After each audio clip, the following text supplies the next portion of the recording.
तो जब भी म्यू निकालना पड़ेगा डायपोल मोमेंट, म्यू नेट, तो क्या होगा, mu A into X A anti form plus mu G into X G gauche form plus mu into X E, ऐसा आएगा। ये फ्रैक्शन हो गया। एक्स क्या हो गया, मोल फ्रैक्शन। कुछ मॉलिक्यूल किस फॉर्म में होंगे, कैसे फॉर्म होंगे, इसके अकॉर्डिंग ऐसे कर सकते हैं। तो म्यू क्या था, डायपोल मोमेंट। डायपोल मोमेंट जो तुमने पढ़ा है कितना होता है, डेल्टा इंटू डी ना। तो जब तीन फॉर्म है, एंटी, गॉस और इक्लिप्स्ड, हाँ तो ये तीनों का तुम्हें ये करना होगा। और एक्स क्या था, मोल फ्रैक्शन, मतलब dipole moment of anti form into mole fraction of that.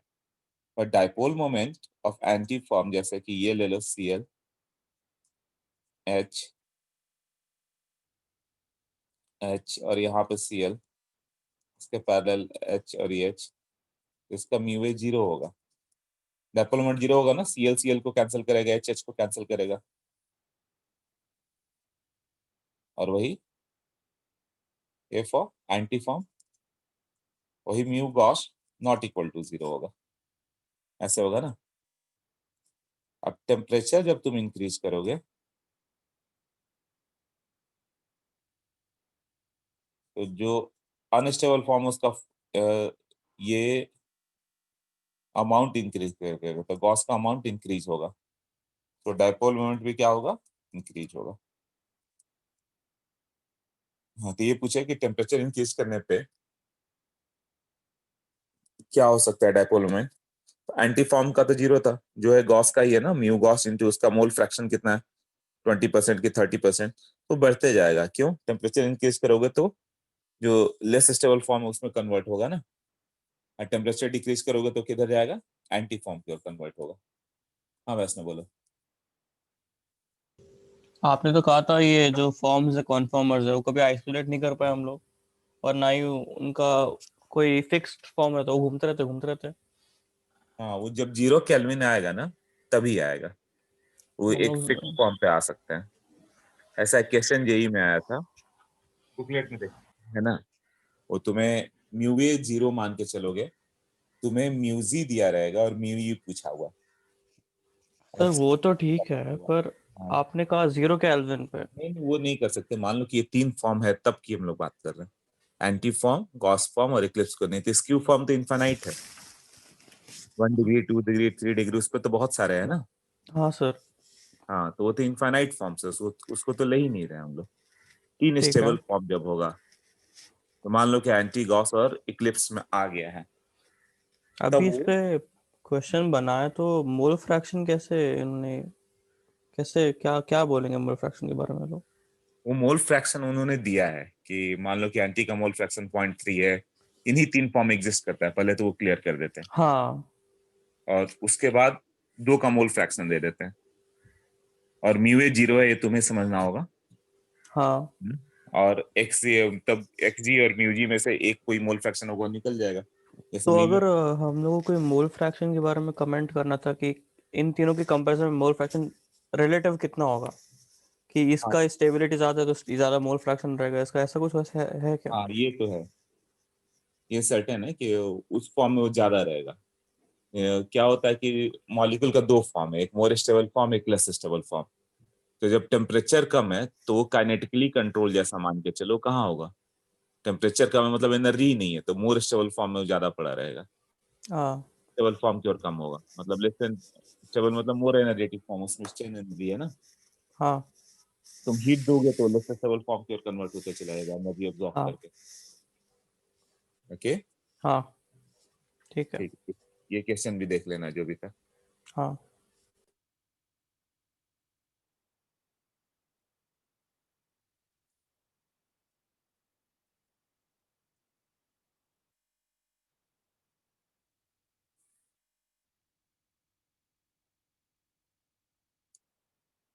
जैसे एक कन्फर्मर्स में बोलूं कि इसका कन्फर्मर ट्राई करो, क्या कन्फर्मर्स।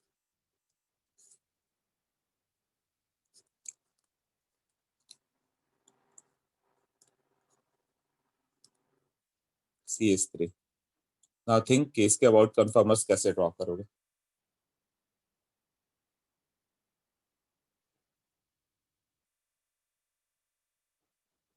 जो बॉन्ड रोटेशन दिया उसके आसपास एक बार सोच लो, फिर मैं बता रहा हूँ।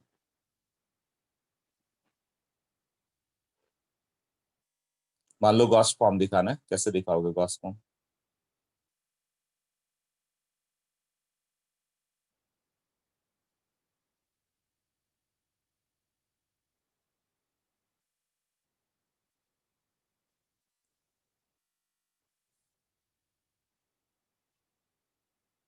ओके, तो ये front carbon methyl hydrogen, hydrogen कर ही लिया होगा तुम लोगों ने, ये तो हो गया। अब बैक कार्बन पे क्या हो सोचो।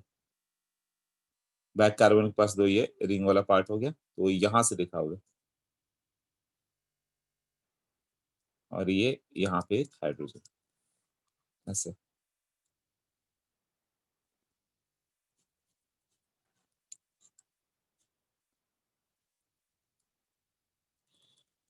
इसके अबाउट दिखाएंगे तो सेम ऑक्सीजन लिखोगे। अच्छा, ये ऑक्सीजन था, और ऑक्सीजन के पास क्या था, दो लोन पेयर और एक हाइड्रोजन। तो ये फ्रंट का फ्रंट एटम हो गया। बैक एटम कैसा था, ऐसा सर्कल ना, बड़ा सर्कल। अब ये लोन पेयर से पास करे या ना करे उससे मतलब नहीं, ठीक है, उसको मैं ऐसे लोन पेयर से ही पास कर देता हूँ, ठीक है।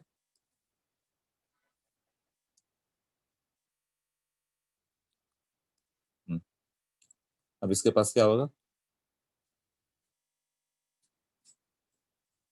ऐसे, और ये हो गया H।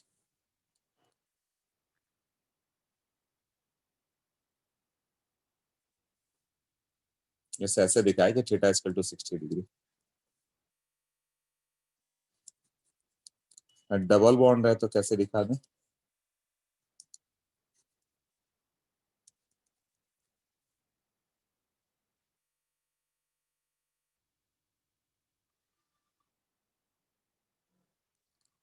नहीं, इस फॉर्म में दिखाना है तुम्हें, न्यूमैन में।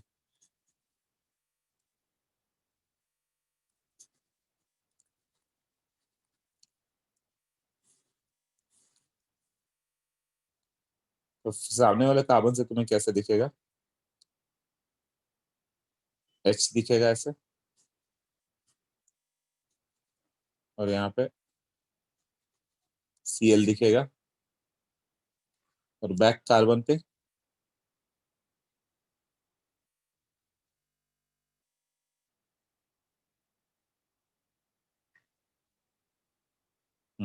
H और F। तो वेज दिखा दोगे H और ये F ऐसे, क्योंकि डबल बॉन्ड तो एक के पीछे एक ही होगा ना, तो उसको कैसे दिखाएंगे। तो वेज डैश कर देंगे तो दिख जाएगा। हाँ ललितेश बोलो। सर वो थीटा 60 डिग्री कैसे हुआ, वो हमें कैसे पता चलेगा। एंगल मैंने बताया था पिछले बार, 60 60 ऐसे करते हुए, तो नहीं इसको, सर वो तो ठीक है, लेकिन क्या हम 60 से स्टार्ट करेंगे बनाना ऐसा। वो तुम्हारे ऊपर है, जितना मन उतना वाला एंगल दिखाओ, अकॉर्डिंगली इस एटम को रोटेट कर दो। ठीक है सर, ओके। जैसे मैंने यहाँ भी दिखाया था, तो क्या लिया, थीटा 60 लिया। वो गॉस फॉर्म में 60 डिग्री पे ही था ना, याद करो।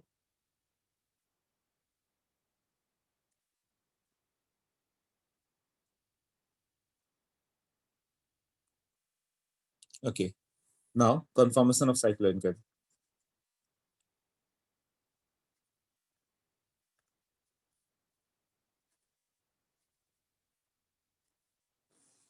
उससे पहले एंगल स्ट्रेन की बात तो बता दिया था मैंने, है ना। कंबसन थियरी भी बता दिया था कि कितना होता है। साइक्लोप्रोपेन का क्या था, साइक्लोप्रोपेन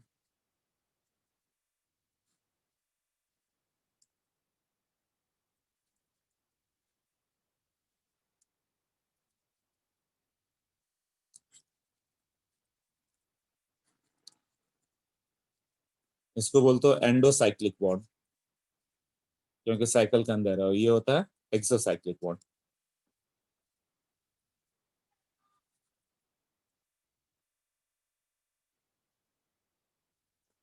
ये जो होता है not sp3 changes hybridization to reduce strain। Strain हटाने के लिए अपना हाइब्रिडाइजेशन स्टेट वो चेंज कर लेता है। तो ये जो आता है ना,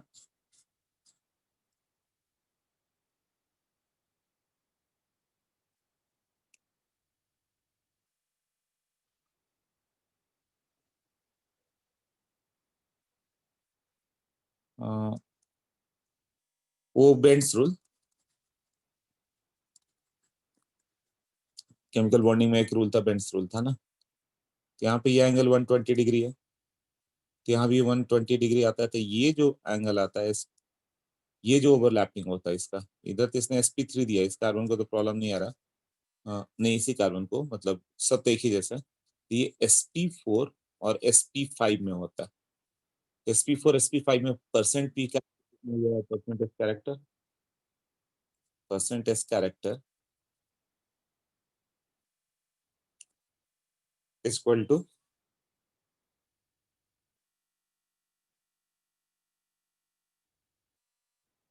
20 to 25%, यही होगा ना। तो ये 20 to 23% वगैरह इधर चला जाएगा, राइट। और percent P character almost 80 to 83%, उससे स्ट्रेन कम हो जाएगा, राइट। sp5 की ओर चला गया तो ये ओवरलैपिंग, यहाँ पे क्या हाइड्रोजन था, तो परसेंट पी कैरेक्टर इतना दे रहा है कि ऑलमोस्ट प्योर पी ऑर्बिटल, यही हुआ ना। ऑलमोस्ट प्योर पी ऑर्बिटल मतलब वर्क्स एज पाई बॉन्ड, इसकी प्रॉपर्टी होती ऑलमोस्ट पाई बॉन्ड से मीट करती है। तो पाई बॉन्ड की तरह क्या क्या वर्क करेगा, वो कोल्ड के MnO4 के जैसे एल्कीन डिकलराइज करता है, ये भी करेगा। उसमें हाइड्रोजन का एडिशन होता है एल्कीन में, इसमें भी हाइड्रोजन का ऐड होता है। इट लुक्स लाइक कि प्योर पी बॉन्ड पे, pure P orbitals are involve. तो ये ऐसा क्यों कि हाइब्रिडाइजेशन स्टेट चेंज कर गया sp4 से sp5 to reduce the strain. तो पी कैरेक्टर बढ़ने से स्ट्रेन कैसे कम होगा, जैसे पी कैरेक्टर ज्यादा है, sp sp2 sp3 sp4, तो बॉन्ड एंगल बढ़ते जाता है ना, जैसे sp sp2 sp3 sp4 sp5। तो ये 50% S character, percent S character 50%, 33%, 25%, 20%, 17%, ऐसे। तो ये जो sp होगा तो बॉन्ड एंगल कितना आएगा, 180 डिग्री, इसमें बॉन्ड एंगल 120 डिग्री, इसमें 109 डिग्री, इसमें sp4 में 102 डिग्री। तो बॉन्ड एंगल क्या हो रहा है, इसको 60 चाहिए था ना, तो sp4 sp5 की ओर ले गया वो, तो स्ट्रेन कम आएगा। जबकि sp3 रहता तो 109 डिग्री बॉन्ड एंगल, तो स्ट्रेन तो बहुत ज्यादा हो जाता ना, उसके लिए वो अपना हाइब्रिडाइजेशन चेंज कर देता। क्लियर हो गया ये।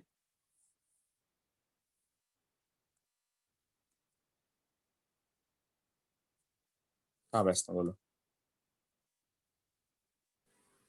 P5 P4 कैसे हो सकता है? बेंड्स रूल वो नहीं पढ़ा हुआ क्या, बेंड्स रूल? पेंस रूल मेरे को एग्जैक्टली याद नहीं है। ओके, तो केमिकल बॉन्डिंग में देखना एक बार, नोट्स में दिया हुआ है, अपने बुकलेट में, या फिर गूगल पे भी बहुत अच्छा दिया हुआ बेंड्स रूल, क्या एक बार मतलब, लेकिन P4 और P5 का सिग्निफिकेंस क्या है, ये तो बताओ। वो मतलब वही पे पढ़ना पड़ेगा, पूरा थियरी है फिर वो। अब उसके चक्कर में उधर जाना पड़ेगा, बॉन्डिंग तो बॉन्डिंग से एक बार देख लो, या बेंड्स रूल इससे कर लो, विकिपीडिया से पढ़ लो। हम्म,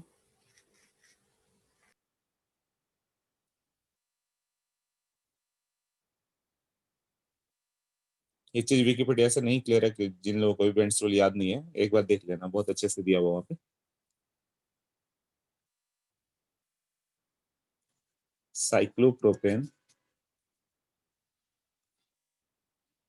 like CH2 double bond CH2 HC triple bond CH decolorizes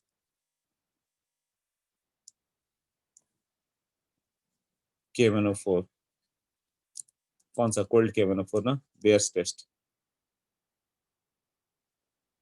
and react with H2, hydrogenation भी शो करता है। Okay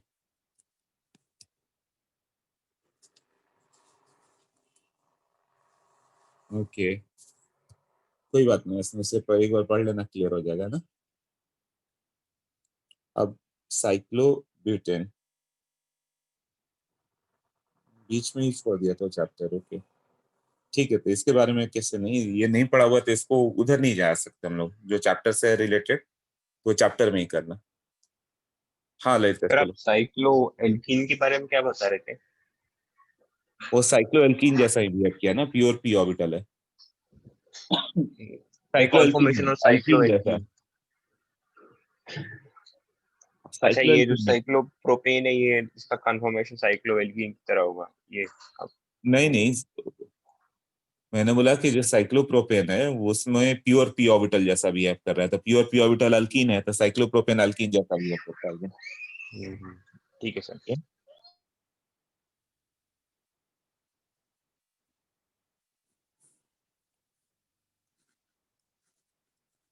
cyclobutane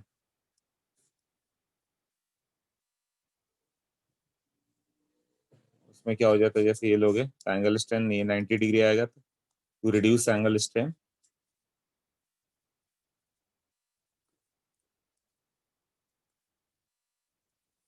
convert to butterfly structure.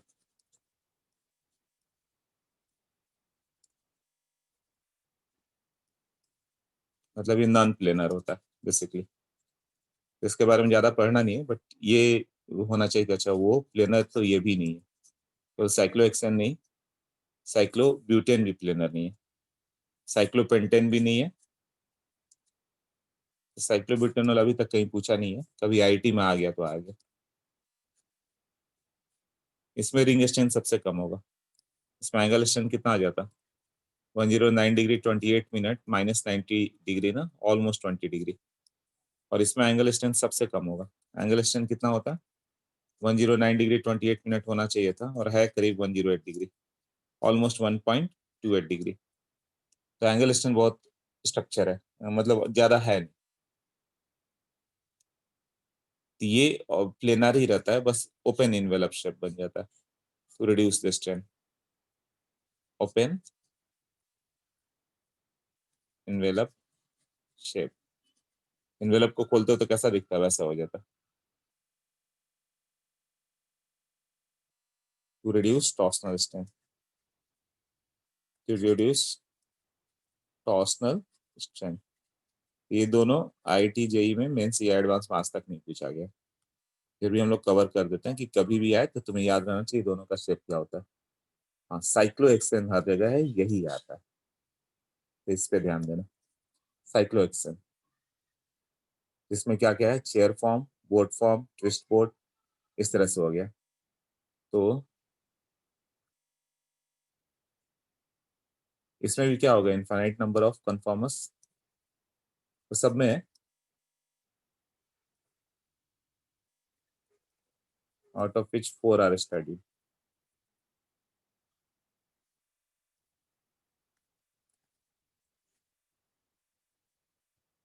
पहला हो गया चेयर फॉर्म, ये हो गया मोस्ट स्टेबल। चेयर फॉर्म कैसे होगा, इस तरह से हो गया, इसमें एंगल स्ट्रेन 0, टॉर्सनल स्ट्रेन 0। क्यों टॉर्सनल स्ट्रेन क्यों 0 हुआ, all CH bond in staggered form, सारे CH बॉन्ड जो होते हैं ना वो स्टैगर्ड फॉर्म में होते हैं।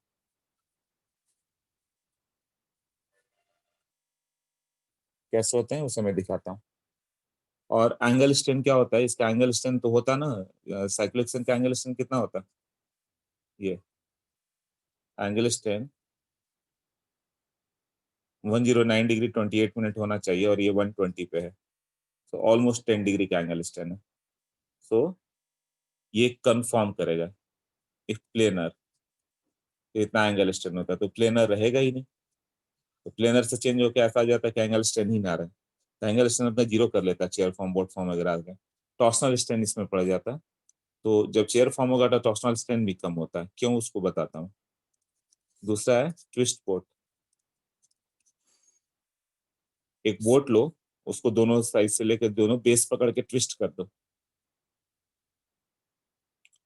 तो उसमें क्या होगा,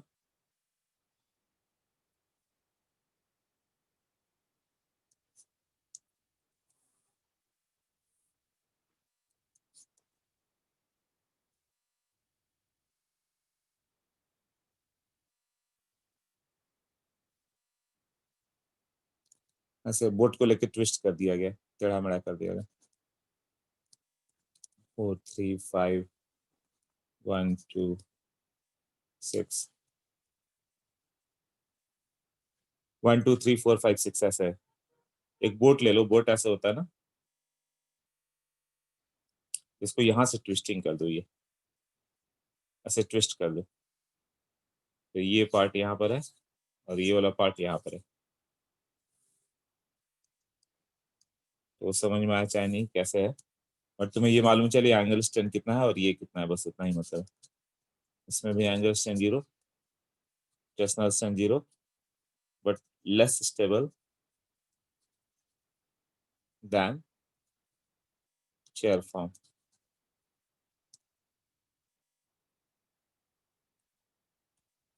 ये दो फॉर्म आ गया, चेयर फॉर्म ट्विस्ट बोट, एक आ गया बोट फॉर्म, वो सबसे अनस्टेबल होगा, चेयर से लेस स्टेबल होगा। इस ये ट्विस्टेड है ना, वो भी नहीं है, वो ट्विस्टेड नहीं, वो रिलैक्स फॉर्म है इसका।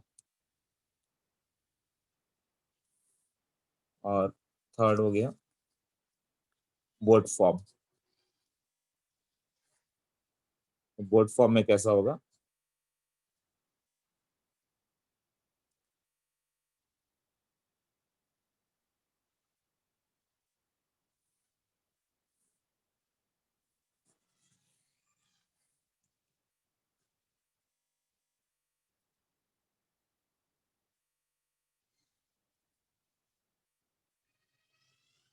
हाँ अब यहाँ पे जब तुम लोगे, यहाँ पे जो हाइड्रोजन आएगा दैट इज कॉल्ड, जैसे बोट के आगे फ्लैग लगा रहता है, तो ये फ्लैग की तरह होगा, flag pole hydrogen,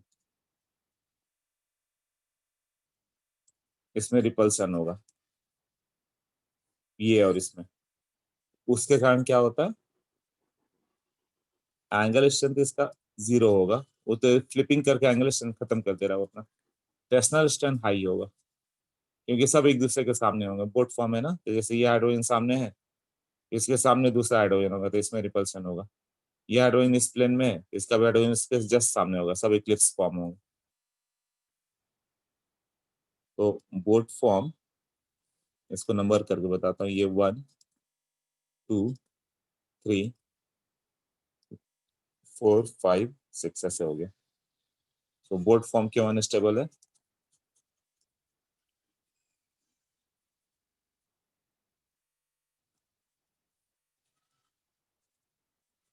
unstable due to flag pole hydrogen repulsion, flag pole का हाइड्रोजन का रिपल्सन होता है,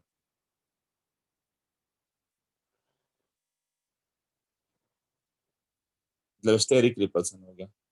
और दूसरा हो गया टॉर्सनल स्ट्रेन। टॉर्सनल स्ट्रेन क्यों होगा,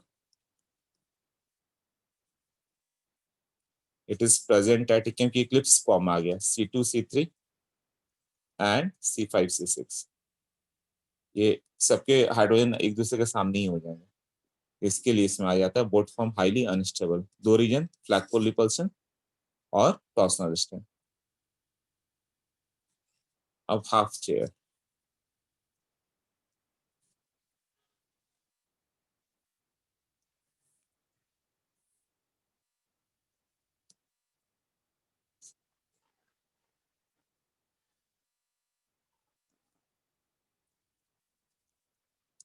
एंगल स्टेरिंग का हाई है, टॉर्सनल स्ट्रेंथ भी हाई है।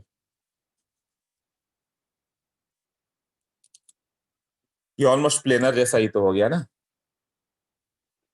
तो सबसे ज्यादा अनस्टेबल इसीलिए क्योंकि मोस्ट प्लेनर पड़ जा रहा है, बाकी सब तो प्लेनर नहीं है ना, बोट फॉर्म में भी कम से कम तो ऊपर चलेगा। तो सबसे ज्यादा अनस्टेबल क्या होगा? Half chair. और सबसे ज्यादा स्टेबल चेयर। चेयर फॉर्म में ना एंगल स्टैंड ना टॉर्सनल स्टैंड, और इसमें हाफ चेयर में ऑलमोस्ट प्लेनर पड़ गया, तो दोनों स्टैंड उतना ही आई है। स्टेबिलिटी ऑर्डर, ये क्वेश्चन आता है, वो याद कर लोगे।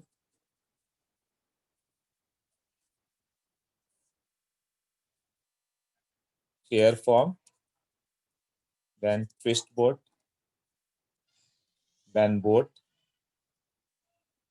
Then half chair.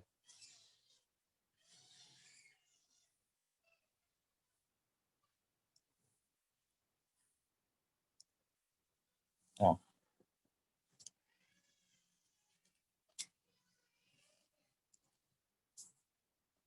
तो ये ऑर्डर याद करना होगा, ये आते रहता है कि कौन सा स्टेबिलिटी ऑर्डर कैसे। Okay, now flipping of the ring कैसे होता है? अब कंटिन्यूअस एनर्जी है तो रिंग फ्लिप करते रहेगा। जब भी फ्लिप होगा इक्वेटोरियल एक्सियल में और एक्सियल इक्वेटोरियल में कन्वर्ट होगा। तो पहले तो क्या है एक्सियल, क्या है इक्वेटोरियल, वो समझे। तो at room temperature shear form shows flipping of rings. At room temperature, shear form shows flipping of rings and convert into other shear form.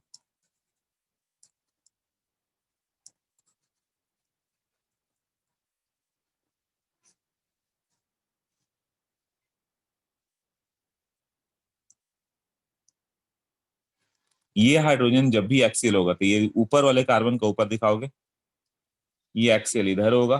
Axial मतलब 90 डिग्री पे, ये इधर दिखेगा, ये डाउन का नीचे दिखेगा, इसका नीचे दिखेगा, इसका नीचे दिखेगा, ऐसा होगा। ये सब होगा एक्सियल हाइड्रोजन।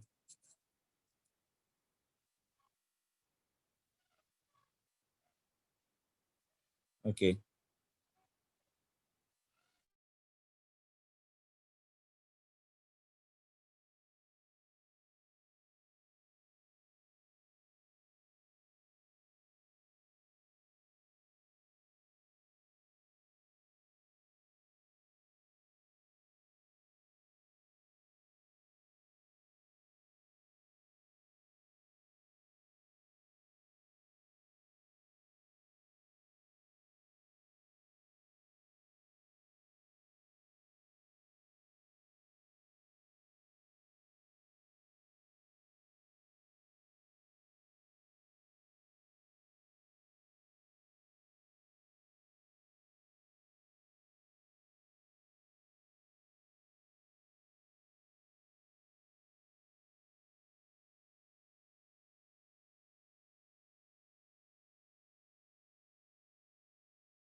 ओके, हाँ बताओ, इसमें कुछ डाउट था?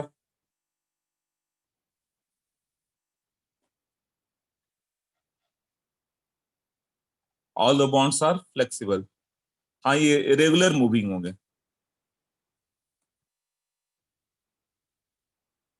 ओके, ये एक्सियल हो गया। नाउ इक्वेटोरियल बनाते हैं। इक्वेटोरियल जो होगा, एक्सियल स्ट्रेट लाइन होगा, इक्वेटोरियल स्लैंट लाइन। इक्वेटोरियल को कैसे दिखाओगे? स्लैंट लाइन तो कितने डिग्री पे आएगा? 120 डिग्री ना, ऐसे था ना, इधर इधर इधर ऐसे दिखाते थे ना 2D में, एक इधर है तो एक इधर है, ऐसे। तो ये एक्सेल हो गया, तो इसका 120 ऐसे दिखाओगे। ये ऊपर की ओर है तो ये नीचे की ओर होगा। क्लियर? ये नीचे है तो इससे 120 डिग्री ऐसे ऊपर की ओर, तो ये इक्वेटोरियल हो गया, ये इक्वेटोरियल हो गया। क्लियर हुआ स्लैंट लाइन? तो ये देखो चेयर फॉर्म एक दूसरे के सामने ऐसे है ना, ये दो कार्बन को देखो, तो ये सामने वाला कार्बन कैसे, ये हाइड्रोजन ऊपर, इसका दूसरा फॉर्म इधर, एक रिंग इधर गया, ऐसे है ना। सामने वाला ये इसके अबाउट रोटेशन देख रहे हैं हम लोग, तो सामने वाले में एक हाइड्रोजन इधर गया, ये इक्वेटोरियल वाला। तो यही स्टैगर्ड फॉर्म है ना। तो चेयर फॉर्म देखो स्टैगर्ड पड़ जा रहा है, दोनों हाइड्रोजन ये एक दूसरे से, ये और ये 180 पे पड़ रहा है ना।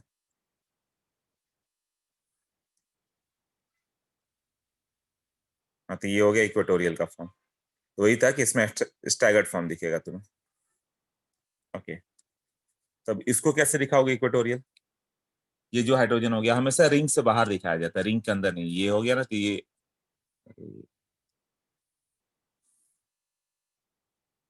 हाँ, ये इधर नहीं दिखाओगे, रिंग से बाहर आना चाहिए।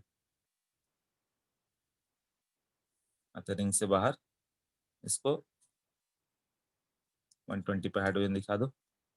अब ये दो एक्सियल ऊपर की ओर, ऊपर वाले कार्बन का ऊपर की ओर दिखाओगे, राइट, और नीचे वाले कार्बन का नीचे को दिखाओगे। जैसे ये हो गया तो यहाँ हाइड्रोजन आ जाएगा, और इसमें करोगे तो इधर हाइड्रोजन आ जाएगा, इसको करोगे तो इधर हाइड्रोजन होगा। कैसे ड्रॉ किया, क्लियर है? एक्सियल और इक्वेटोरियल।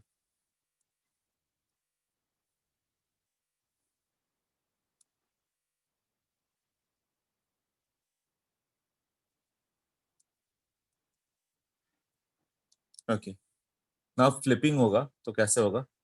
अब ये जो चेयर फॉर्म है वो बोट फॉर्म होगा। एक्सियल हाइड्रोजन और इक्वेटोरियल ये तो बता दिया मैंने। इन फ्लिपिंग वो कंटिन्यूअस फ्लिप होगा, 1 सेकंड में 1 लाख टाइम फ्लिप हो जाता है। इन फ्लिपिंग ऑफ रिंग्स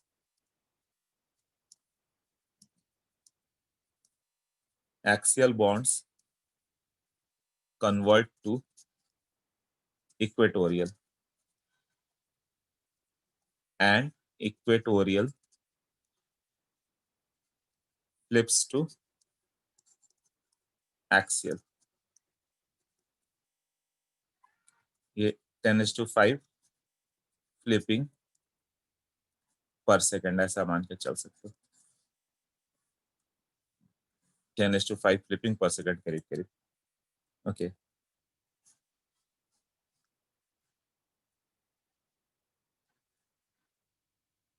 ऐसे फ्लिप करोगे ये ऊपर चला जाएगा, ये नीचे आएगा, इस तरह से ऐसे फ्लिप कर जाएगा। जो इधर एक्सियल था और ये इक्वेटोरियल था, जब फ्लिप करोगे तो सोचो क्या होगा, ये इधर आ गया और ये इधर आ गया, एक्सियल इक्वेटोरियल बन जाएगा और इक्वेटोरियल एक्सियल बन गया। तो एक्चुअली ये वाला बॉन्ड यहाँ पर आ जाएगा और ये इधर आ जाएगा। तो फ्लिपिंग में चेंज हो जाता है, axial convert to equatorial, equatorial converts to axial.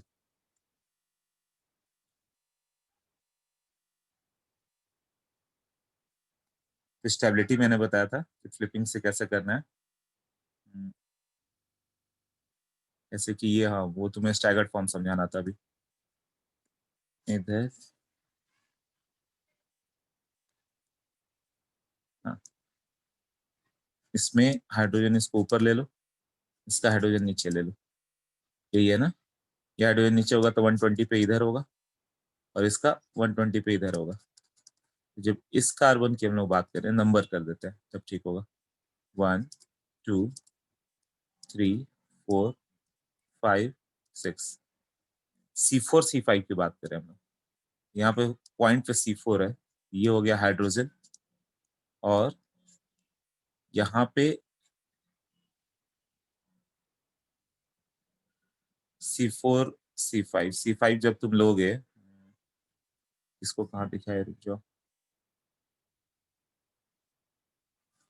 C4 सामने लिया है ना मैंने, तो इसको हटाओ, C4 को इधर करना होगा। हाँ, एक पहले इसका डाउट। हाँ ललितेश बोलो। सर जो ये कुछ एक्सियल है सर, वो तो फ्लिप करने के बाद एक्सियली रहेगा ना? क्या रहेगा? सर फ्लिप कर दिया, एक्सियल जो बॉन्ड था सर वो वैसे का वैसे नीचे आ गया, तो वो तो एक्सियल का एक्सियल ही रहेगा ना सर, इक्वेटोरियल में कैसे कन्वर्ट? नहीं, वो हाइड्रोजन इधर आ जाएगा, दिखा है ना, वो हाइड्रोजन कहाँ चला जाएगा, और ऊपर वाला किधर चला जाएगा, उसको समझो थोड़ा, मतलब नहीं तो 3D करके देखना, उसको घुमाओगे तो ये वाला नीचे वाला कार्बन नीचे आएगा, ऊपर वाला कार्बन उधर इक्वेटोरियल ओर चला जाएगा। सर हाँ मतलब इसको फ्लिप कैसे करें, इसको खींचते जाओ, नीचे खींचते जाओ, ऐसे रोटेट करते जाएगा, यही नीचे आ जाएगा और ये ऊपर रह जाएगा ऐसे।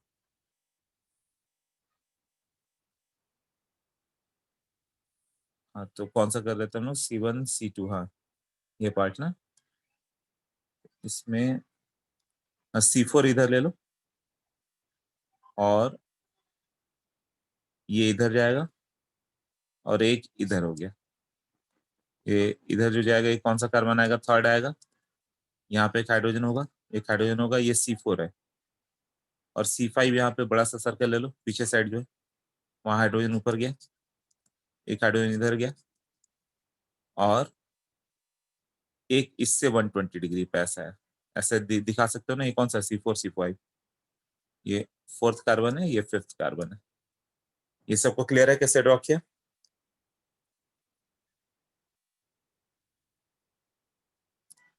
हाँ तो ये 3 हो गया, ये 5 हो गया।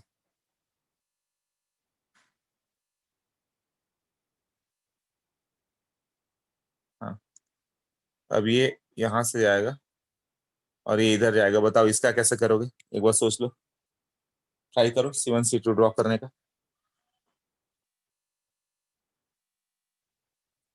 यहाँ पे मैं ये इसको कुछ और दे दूं जिससे बना पाओ, मान लो कि ये मिथाइल है, तो इसका हाइड्रोजन इधर जाएगा, यहाँ पे हाइड्रोजन है, और ये ऐसा हाइड्रोजन है, C1 C2 ड्रॉ करेंगे।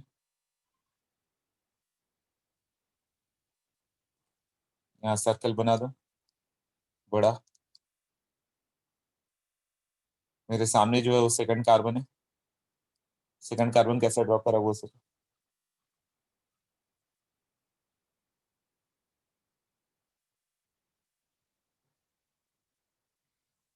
सेकंड कार्बन से कौन सा अटैच है, थर्ड कार्बन ना, तो थर्ड वाला ऐसा आएगा, फिर एक हाइड्रोजन इधर गया, एक हाइड्रोजन इधर गया, C2 क्लियर होगा, तो C3 तो सामने है, कैसे करना, ये मिथाइल, ये मिथाइल, क्लियर नहीं, इसमें सब में स्टैगर्ड फॉर्म आता है, इसलिए इसका टॉर्सनल स्ट्रेंथ 0 है, शेयर फॉर्म इसीलिए ज्यादा स्टेबल होता है।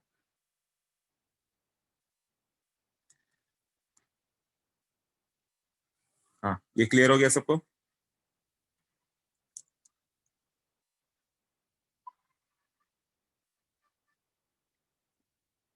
स्टार्ट हाइड्रोकार्बन टुडे और नेक्स्ट लेक्चर, तुम बोलो तो अभी स्टार्ट कर दे इसको, ऑलमोस्ट कर ही चुके,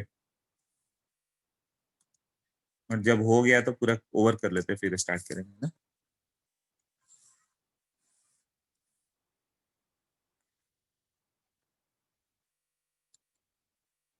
chair form, half chair most unstable, twist boat, boat, twist boat, chair, तो ये हो गया chair form, half chair, twist boat, boat, twist boat, half chair.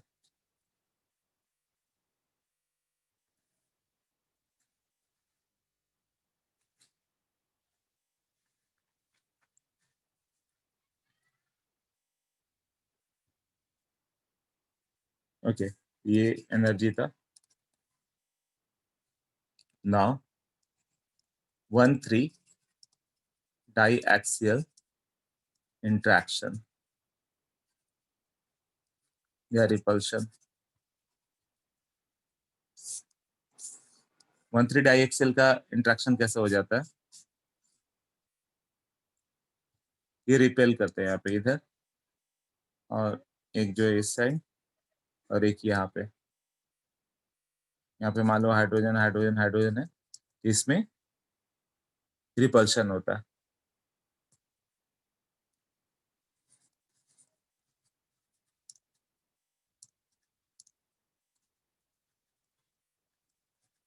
अब बट इफेक्ट इक्वेटोरियल आ जाए तो रिपल्सन नहीं होता। तो इक्वेटोरियल के लिए H की जगह R कर दें हम लोग। इस H को R कर दोगे तो बेटा दिखेगा R है, तो R को एक्सियल लोगे, अब फ्लिपिंग करेगा तो किधर जाएगा? फ्लिप करने पे ये ऊपर क्यों चला गया ऐसे?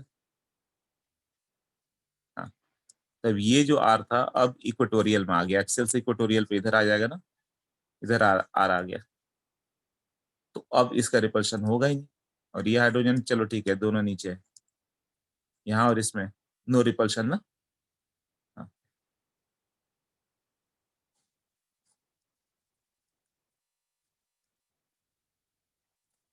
तो ये जब इधर जाएगा तो कौन सा फॉर्म जा रहा है? बोला राइट बोला, तो के equilibrium is greater then 1 for this. तो जब तुम्हें एक मिथाइल ग्रुप हो जिसका मोस्ट स्टेबल फॉर्म पूछे तो कैसे दिखाओगे? मिथाइल, इसका मोस्ट स्टेबल फॉर्म पूछे तो पहले तो याद करो चेयर फॉर्म ही मोस्ट स्टेबल है, और उस चेयर फॉर्म में भी कहाँ पे देना है? जो ग्रुप बल्कि है उसको इक्वेटोरियल पे दिखाना, तभी होगा। जैसे मिथाइल को इधर लेफ्ट या राइट कहीं दिखा दो, ये मिथाइल इधर देख रहे हैं तो ऐसा हो जाएगा। ओके, ये सबको क्लियर हो गया?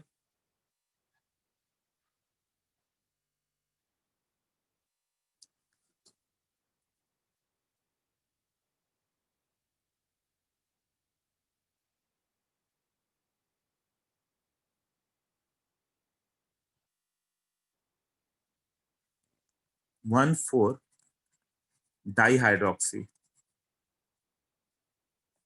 देन ये सब एक्सेप्शन ही तो है जो लर्न करना है। Then twist post is most stable, क्यों?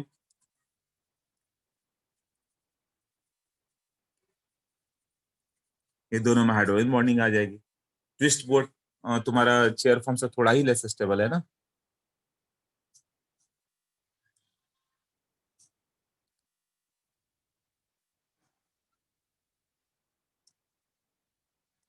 ये जब तुम लोग है तो ट्विस्ट बोर्ड में यहाँ पे OH और इस फॉर्म में जो है OH, इसके बीच में स्टेबिलिटी आएगी, हाइड्रोजन बॉन्डिंग। तो सब में चेयर फॉर्म मोस्ट स्टेबल, यहाँ पे twist board is more stable. अब जो हम लोग करने जा रहे हैं वो उसका most stable part, most important part, ये 1,2 di substituted cyclohexane, 1,2 di substituted cyclohexane.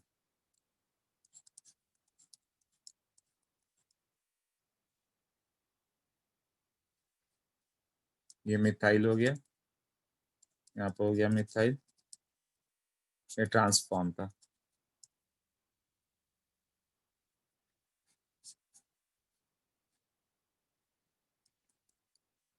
यहाँ पे ये मिथाइल आ जाए, ये हाइड्रोजन, ये एक्सियल फॉर्म, और यहाँ पे तुम मिथाइल लोगे तो ये एक्सियल फॉर्म, ऐसे हो गया। एक्सियल एक्सियल लेस स्टेबल होता है क्योंकि दोनों एक्सियल को रिपल्सन मिलेगा किससे? ये हाइड्रोजन से। यहाँ हाइड्रोजन और ये हाइड्रोजन ऐसे रिपेल करेंगे ना, और इसको यहाँ से सबको अल्टरनेट कार्बन से रिपल्शन मिलता है। इसका मोर स्टेबल फॉर्म लिखना पड़े तो जब फ्लिप करोगे तो दोनों इक्वेटोरियल बन जाएंगे ना, दोनों इक्वेटोरियल बन गया तो ओवर हो गया मामला ही। फिर ये मिथाइल इधर चला गया, और ये कितना था? सेकंड पोजीशन पे था ना। हाँ, तो ये आउटसाइड ऐसे जाएगा, ये दोनों इक्वेटोरियल इक्वेटोरियल हो गया। No 1-3 repulsion. Most stable form क्या होगा जब दोनों तुम इक्वेटोरियल पर लोगे। तो ये जो टेबल था सिस ट्रांस, ट्रांसफॉर्म को कैसे दिखाओगे? वो ये मैंने दिखा, ये ट्रांसफॉर्म ही तो है, एक दूसरे से 180। तो ट्रांसफॉर्म या तो ए है या ई है, एक्सियल एक्सियल है और फ्लिप करके इक्वेटोरियल इक्वेटोरियल होगा। तो मोस्ट स्टेबल क्या है? Equatorial equatorial. तो जब ट्रांसफॉर्म एक्स, दोनों एक्सियल ले लो या दोनों इक्वेटोरियल, तो सिस फॉर्म क्या होगी? एक्सियल इक्वेटोरियल या फिर इक्वेटोरियल एक्सियल। ऐसे ये कब 1-2 की बात करेंगे।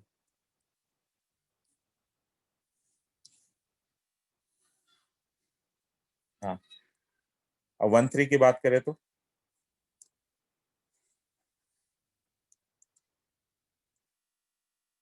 1-3 तो होगा एक्सियल इक्वेटोरियल या इक्वेटोरियल एक्सियल।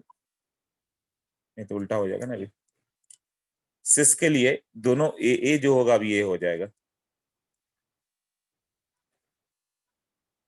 1-2 या 1-4। इसका दोनों एक्सियल ही ट्रांस था, ए और ई। सिस के लिए उल्टा हो गया, जब ये ए हो गया तो ए का ई है और ये ए और ई है। तो सिर्फ तुम ये दो याद रखो कि दोनों ए वाला फॉर्म 1-2 या 1-4 में ट्रांस है। तो इसका सिस के लिए क्या करोगे? उल्टा करेंगे ना, ए और ई है। और 1-3 में क्या हो गया? उल्टा हो जाएगा, दोनों ए सिस दिखेंगे। अभी जैसे ट्रांस दिखाना था तो यहाँ दोनों ऑपोजिट दिखा दिया तो ट्रांस हो गया ना।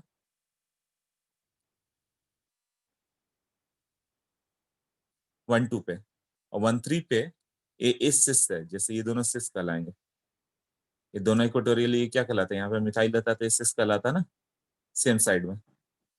और यहाँ पे रहता तो ये फिर ट्रांस कहलाता है, ये और ये। क्लियर हुआ? ट्रांस और सिस कब कहला रहा है? इसके रिस्पेक्ट में ये ट्रांस है या फिर ये ट्रांस है, दोनों एक्सियल ट्रांस है। और यहाँ दोनों एक्सियल 1 और 3 पोजिशन पे 1-2-3, ये सिस कहलाएगा। तो समझ में आ गया दोनों एक्सियल कब सिस कब ट्रांस। हाँ, ये सबको क्लियर है अभी?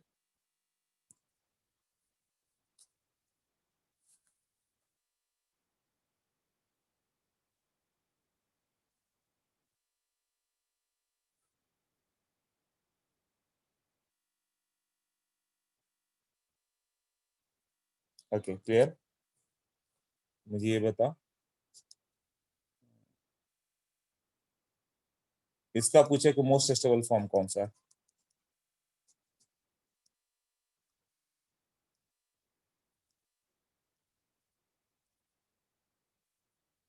मोस्ट स्टेबल कैसे दिखाओगे?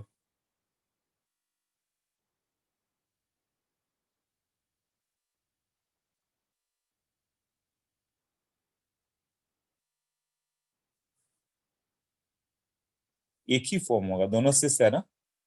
एक्सेल इक्वेटोरियल फ्लिप करके इक्वेटोरियल एक्सेल जाएगा।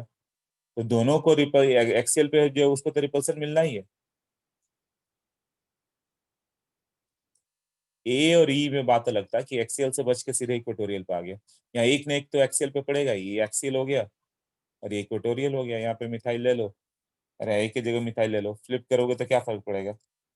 यहाँ पे इस मिथाइल को रिपल्सन मिल रहा था ऊपर वाले को, फ्लिप कर दोगे तो नीचे वाले को रिपल्सन मिलना स्टार्ट हो जाएगा। ऐसे हो गया ना। तब ये जो मिथाइल था अब ये इक्वेटोरियल पे चला गया और ये इधर चला गया, यही है ना। तो एक्सेल इक्वेटोरियल से इक्वेटोरियल एक्सेल चला गया। तो कोई ना कोई एक तो रिपल्सन है ही, मतलब के इक्विलिब्रियम इसका क्या होगा? 1 ही होगा ना। दोनों बराबर स्टेबल दिखेगा फिर।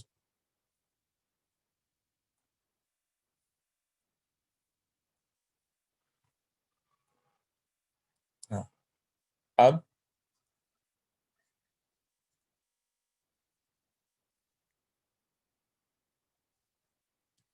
Me और यहाँ पे CMe3, इसका मोस्ट स्टेबल फॉर्म।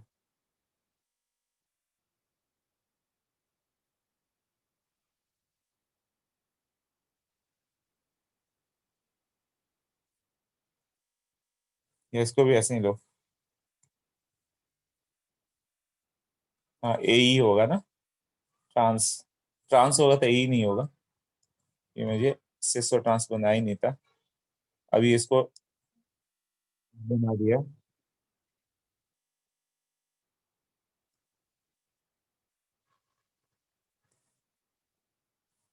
अब इसको बना दिया CME3।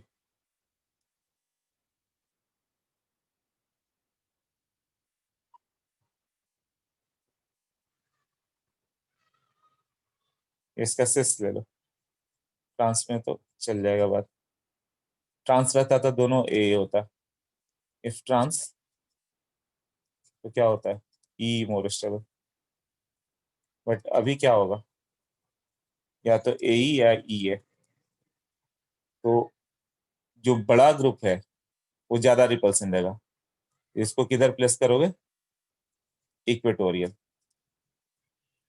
और इसको एक्सियल, तभी ज्यादा स्टेबल करेगा वो, तो कभी भी बड़ा ग्रुप होगा तो उसे इक्वेटोरियल पे भेज देंगे, काम हो जाएगा, CME3। और ये ठीक है, इसको रिपल्सन मिलेगा जरूर, बट ये तो कम रिपल्सन मिलेगा ना, इसको रिपल्सन कम मिलेगा, बट Me3C तो बच गया ना, तो लार्जर ग्रुप को equatorial.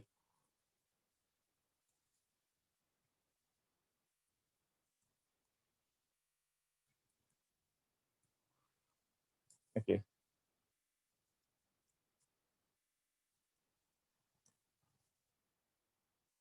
Arrange in decreasing order of stability.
इसका स्टेबिलिटी ऑर्डर,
BACD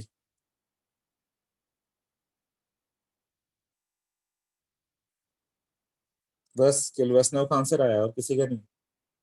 अरे दोनों इक्वेटोरियल मोर स्टेबल होगा तो सी होगा ना, दोनों इक्वेटोरियल इक्वेटोरियल, किसी को रिपल्शन नहीं मिल रहा। देन बी होगा ना, कम से कम इक्वेटोरियल एक्सेल तो है ना, ये इक्वेटोरियल पे कौन सा ग्रुप है, लार्जर ग्रुप। देन डी होगा ना, ये भी एक्सियल इक्वेटोरियल है, बट यहाँ पे इक्वेटोरियल पे कौन सा था, स्मॉलर ग्रुप था ना, तो एक्सियल को रिपल्सन मिलेगा, यहाँ लार्जर ग्रुप था, मोर रिपल्सन है ना। एंड देन ए, क्योंकि बोथ एक्सियल।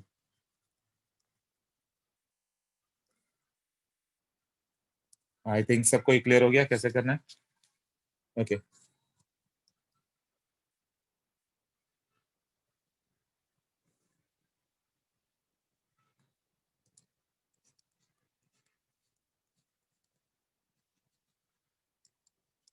मिथाइल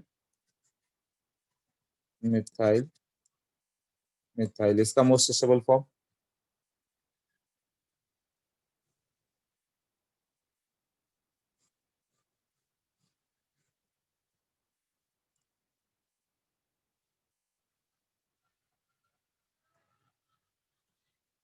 सोच लो एक बार।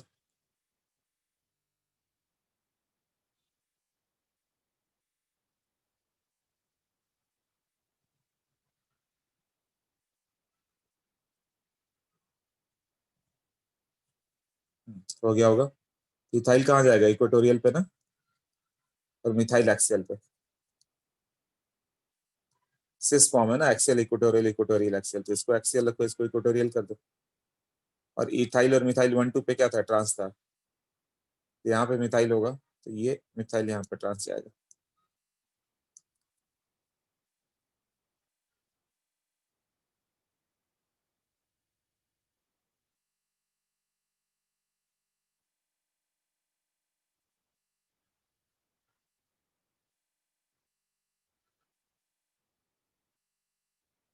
क्लियर। तो इस तरह से बहुत सारे आते हैं क्वेश्चन, वो देखोगे अब क्वेश्चन कितना करेंगे। अच्छा एक क्वेश्चन और कर लेते हैं। Okay, find the relation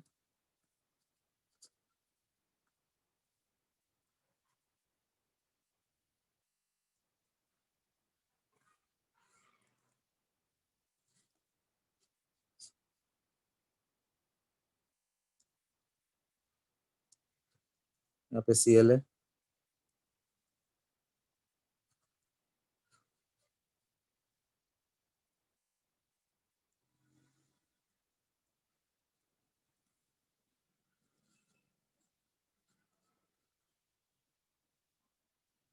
first में कौन सा है आइसोमर्स वो बताओ।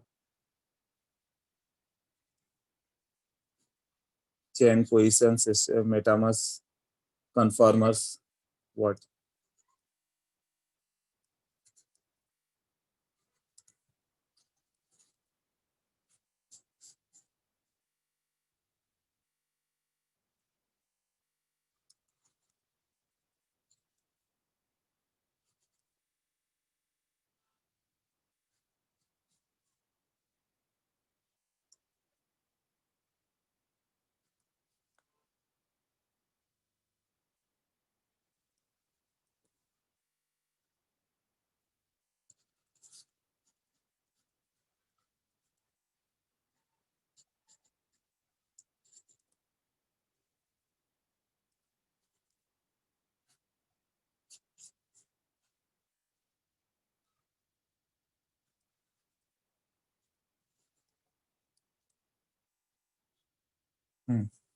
फर्स्ट में क्या रिलेशन है,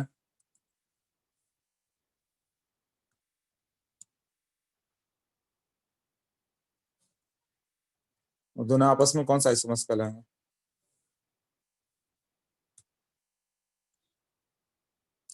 पोजीशन, सेकंड को भी तुम लिख रहे हो position, third conformers, fourth same. Okay, position position, देखो फर्स्ट में ये पोजिशनल है, राइट, पोजीशन ही चेंज है, 1 3 1 2 है, यहाँ भी वो पोजीशन ही है। एंड थर्ड में जाओगे तो ज्योमेट्रिकल है। कैसे? ये दोनों इक्वेटोरियल था, 1 2 पे दोनों इक्वेटोरियल ट्रांस ना, और ये 1 2 पे एक्सियल इक्वेटोरियल, तो एसएस हो गया ना। राइट, और ये आइडेंटिकल। ठीक है, मतलब ये टॉपिक भी अच्छे से समझ में आ गया तुम लोग, राइट।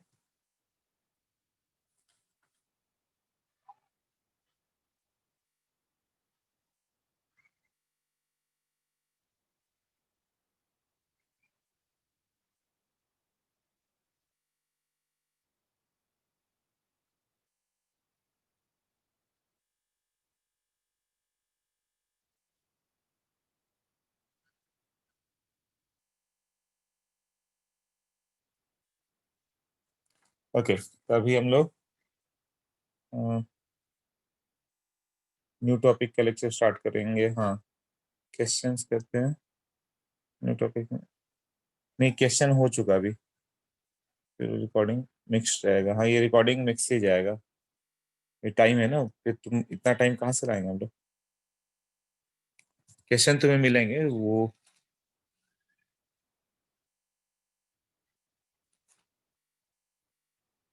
अपने बुकलेट से करो या फिर MS चौहान से करो, तो ये सब क्वेश्चन मिलते जाएंगे। तो अभी देखते हैं हम लोग, एल्कीन स्टार्ट करना है ना। 2 मिनट रुका।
ओके, तो अभी हम लोग स्टार्ट कर रहे हैं हाइड्रोकार्बन। हाइड्रोजन प्लस कार्बन का ये जो ग्रुप हो गया, ये सब की बात कर रहे हैं हम। तो hydrocarbon, what time can where the new topic begin, please break the notes। इसका क्या मतलब है? जब भी मैं PDF बनाऊंगा तो शेयर करूंगा PDF ऐसे। अच्छा, तुम बोलो अलग अलग, इतना पेज का अलग PDF शेयर कर दूं, उसके बाद का अलग। ठीक है, यहाँ से यहाँ का अलग कर दूंगा, राइट। एक में नहीं होके,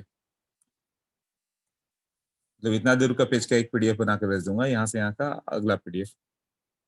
वन प्लेन, अरे वो सब नहीं हो पाता इसमें, मतलब सेव हो चुका सारा पेजेस।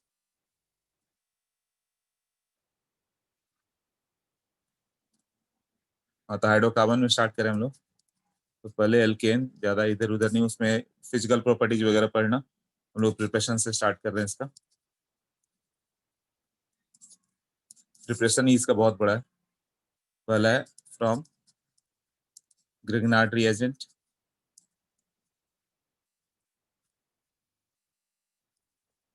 तो ग्रिग्नार्ड रिएजेंट से क्या होगा? ग्रिग्नार्ड रिएजेंट बनता है कैसे? RX plus Mg dry ether, तो RMgX बन जाएगा।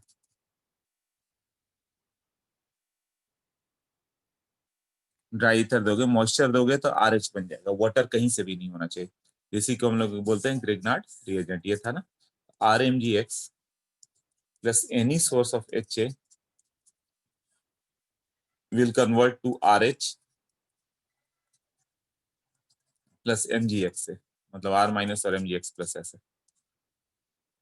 तो हम लोगों ने एसिडिक स्ट्रेंथ की बात की थी, तो इसमें था कि CH4 minus, CH4 NH3 RC triple bond CH ROH H2O PHOH H2CO3, इस तरह से एसिडिक स्ट्रेंथ था।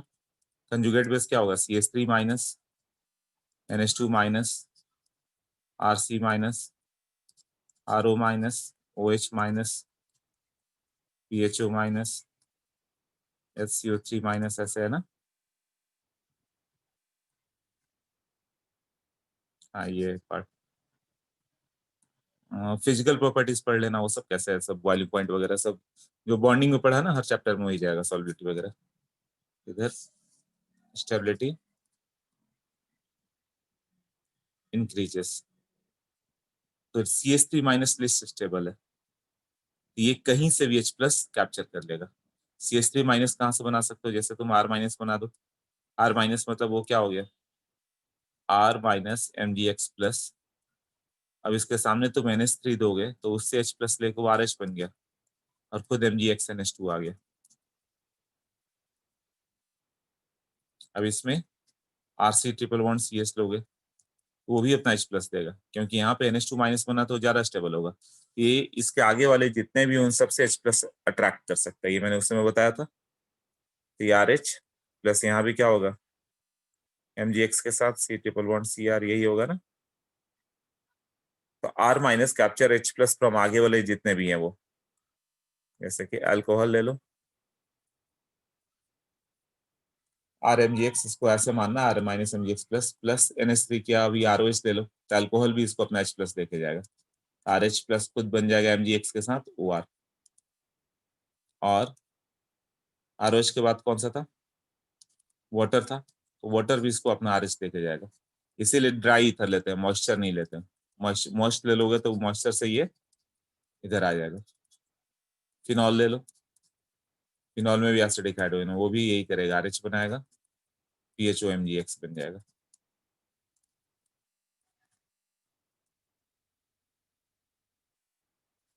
H2CO3 RCOH HCl HBr, जो कुछ भी रहे, RSO3H एसिडिक हाइड्रोजन सब में RH आ जाएगा। ये हो गया preparation of alkene from the Grignard reagent. Is it acid और पोलर, कौन सा?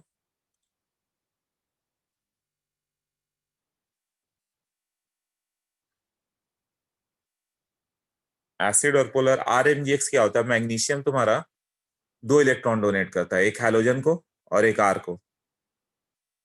ये कोवेलेंट कंपाउंड है RMgX, बट इसमें सिग्निफिकेंट आयनिक कैरेक्टर है। जैसे HCl क्या है? कोवेलेंट है, बट वाटर में डालने पे H प्लस मिल जाता है।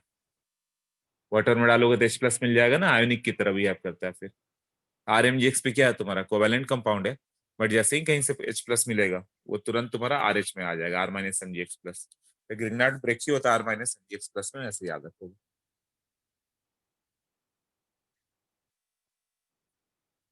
ओके, सेकंड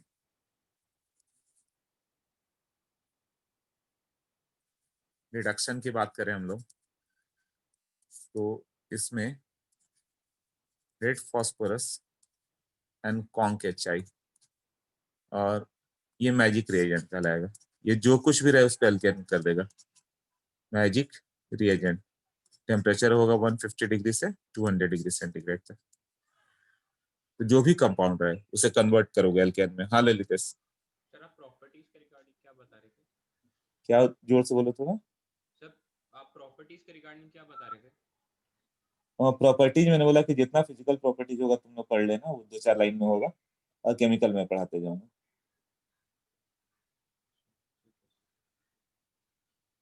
हेलो, समझ में आया हाँ ललितेश? सर, ये हाँ, तो फिजिकल प्रॉपर्टीज में हर जगह एक ही पॉइंट होगा कि बॉइलिंग पॉइंट कब होगा। तो बॉइलिंग पॉइंट ग्रुप में बढ़ता है जो पीरियोडिक टेबल में ही हो चुका है, केमिकल बॉन्डिंग में हो चुका है तुम लोग का, कि बॉइलिंग पॉइंट मॉलिक्यूलर वेट के साथ बढ़ते जाएगा। मेरा सर खत्म ही नहीं हुआ है केमिकल बॉन्डिंग।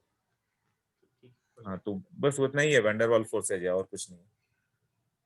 तो मतलब कहीं भी देखोगे 4 लाइन में फिजिकल प्रॉपर्टी होगा, वो पढ़ लेना 4 लाइन में, बाकी जो 40 पेज है वो सब मैं पढ़ाते जाऊंगा।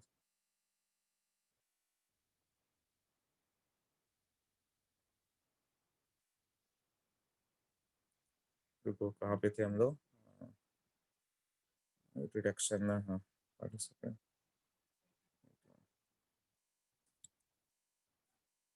हाँ रिडक्शन पे देखो, red phosphorus and H I, ये मैजिक रिएजेंट है, तो जो कुछ भी होगा उसको R X plus H I red phosphorus temperature 150 से 200 डिग्री हीट कर दोगे तो आर एच बन जाएगा। अल्कोहल दोगे तो भी एल्केन बनेगा, एल्डिहाइड दोगे तो भी एल्केन बनेगा, ketone ester anhydride acid chloride जो कुछ भी दो वो एल्केन में कन्वर्ट होते जाएगा। जैसे कि स-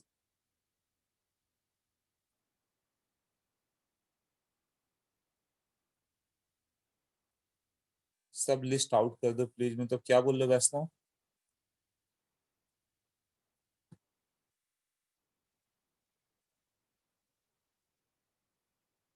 हाँ बताओ।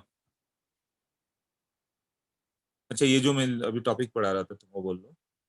हाँ ये आर एक्स प्लस, हाँ हाँ अभी तो स्टार्ट ही किया मैंने, R X plus H I से आर एच बन जाएगा, ये होगा ना।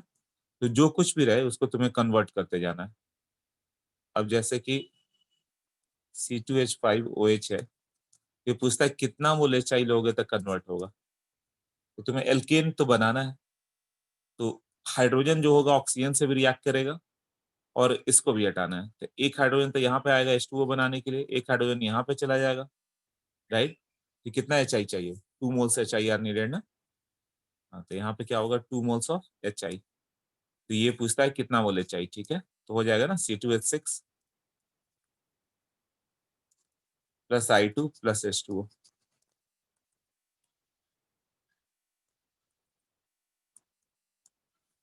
अब एल्डिहाइड रहे तो बताओ कितना मोल एच आई चाहिए, जितना कार्बन है उतने कार्बन का। इसको तुम 2 हाइड्रोजन दोगे तो हो जाएगा ये इधर, इसको 2 हाइड्रोजन दोगे तो हो जाएगा, टोटल 4 हाइड्रोजन चाहिए ना। हाँ तो ये 4H कर दे हम लोग, तो क्या बन जाएगा CH3 तीन ये लेके गया, राइट, 2 हाइड्रोजन इसके पास चले गया और एक H2O बन गया, तो क्या बन जाएगा 2I2 ना। CH3CO CH3 कितने mole H I and product CH3COH कितने mole H I and product, red phosphorus and heat वो कॉमन है।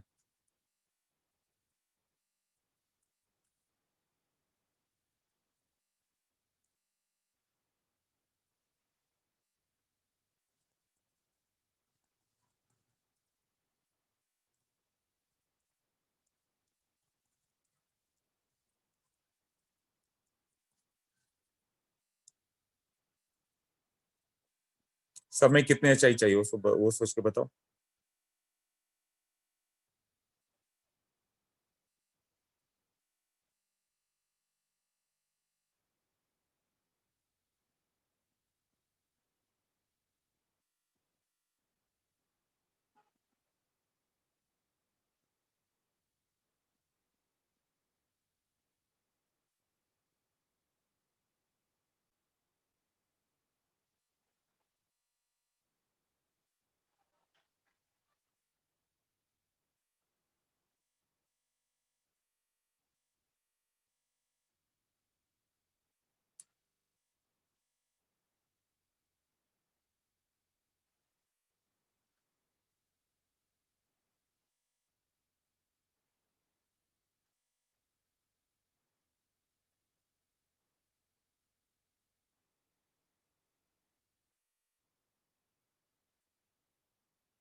Okay, done, I think.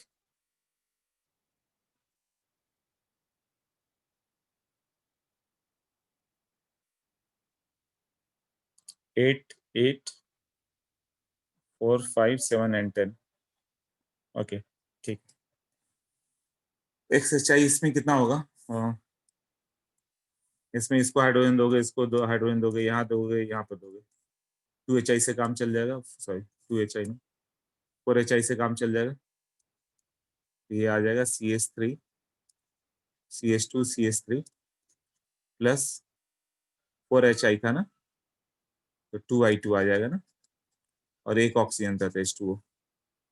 हाँ, इसमें 6 जा रहा है, राइट। ये करोगे तो यहाँ पे ये हाइड्रोजन लेके निकल गया, इसको 2 हाइड्रोजन चाहिए, वो निकला, 3 हो गए, और इसको 3 हाइड्रोजन चाहिए। CH3 ये क्या हो गया? H2O 2 मोल ना, प्लस I2 कितना हो गया? ये 6 मोल चाहिए ना, 3I2। इसको दोगे तो क्या होगा?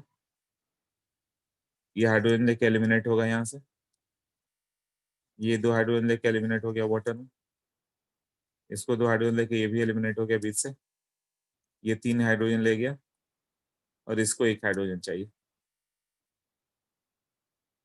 हाँ, तो 8HI ना, तब ये कितना होगा? CH3 इथेन, और उधर वाला क्या बन गया? मीथेन। बीच से बॉन्ड ब्रेक हो गया क्योंकि ऑक्सीजन था, 2H2O प्लस 4I2। इधर करेंगे तो 2 हाइड्रोजन, 2 हाइड्रोजन, यहाँ 3, यहाँ पे 3, यहाँ 2, ऐसा। तो 2 moles of CH3 plus H2O का 2 मोल गया, तो यहाँ पे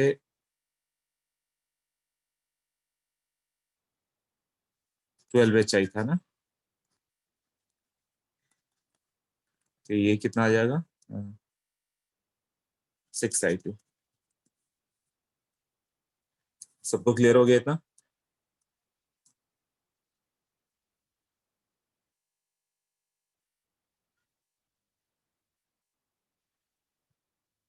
हाँ, तो अपना नोट्स भी देखते जाना, अपना बुकलेट भी बहुत ही अच्छे नोट्स दिए हुए। 3 हाइड्रोजन क्यों लगा कार्बन पे? ताकि उसका वैलेंसी को सेटिस्फाई हो सके। CH3 CH2 नहीं होगा ना, CH3 चाहिए अल्केन के लिए। जिसको जितना हाइड्रोजन रिडक्शन का रूल है, जिसका जितना हाइड्रोजन चाहिए उतना दे दो। तो CH3 इथेन का फॉर्मूला होता है, तो उससे 3 हाइड्रोजन चाहिए।